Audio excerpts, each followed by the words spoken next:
Excited na naman ako sa bagong learning sa matututunan natin for today's video. Habang ito naman si Adjusi, seryosong seryoso. Tara, samahan nyo ako. What is up guys, for today's video nga, tignan nyo naman, napakaaga natin gumising. At ito na nga guys, naligo na nga tayo dito at magpapabango na nga tayo. Nakasanayan ko na nga guys na magpabango dito araw-araw. Tignan nyo naman guys, so para pinapaligo na ko na nga dito yung pabango. Paki-comment below naman dyan guys kung ganito rin kayo magpabango. Galit na galit nga sa akin minsan si Papa guys pag inihiram ko yung pabango niya. Parang pinapaligo ko na rin kasi yung pabango guys. Gamit ko pala ngayon guys yung tsinelas na binigay sa akin ni Papa o niregalo niya sa akin. Napakaganda nga pala at solid dito tsinelas na to guys. Balik na naman nga tayo sa dating gawi guys. Mag-commute na naman tayo for today's video. Lagi nga rin pala ako pinagtitinginan ng mga tao guys sa tuwing nag-vlog ako. Sinatanong nga nila guys kung ano daw yung natin, yung channel natin or yung Facebook page natin. Na-appreciate ko nga pala guys sa mga nagpa-follow sa atin kahit hindi naman tayo ganun kasikat. Maraming salamat nga pala sa ating mga new followers sa kanilang mga suporta guys. Lalong-lalo na yung mga nagko-comment sa ating mga videos. Lalong-lalo na nga pala guys, maraming salamat sa mga nagsishare ng ating videos guys. Kasi kung hindi dahil sa mga nagsishare guys, hindi dadami yung mga followers natin ngayon. Rosebell po.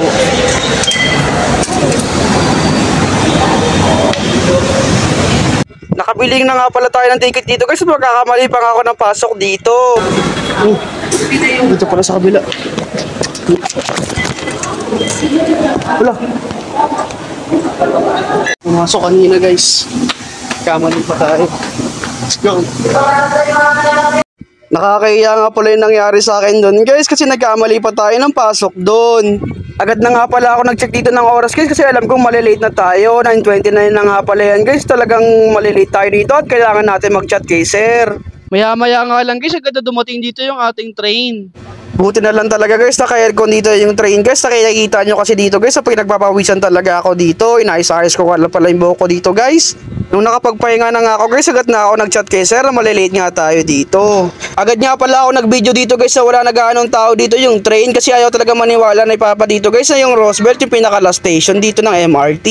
Ito yung magiging patunay na yung Roosevelt talaga yung pinaka-last station ng MRT. Ayan pa ha, last station talaga ng MRT dito yung Roosevelt. Medyo tumatakbo na nga pala ako dito guys at nagmamadali na talaga ako dito kasi late na talaga tayo guys. 6 minutes na nga lang pala dito guys at magnanay na. Hindi lang din pala ako ang late dito guys, mukhang late din dito si ate guys sa kanyang work.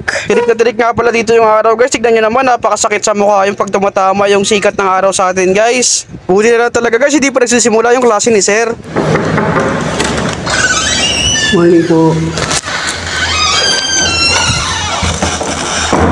Pinagpawisan nga pala ako dito guys sa kakamadali natin. 10 o'clock, Yolchi. Kunin mo.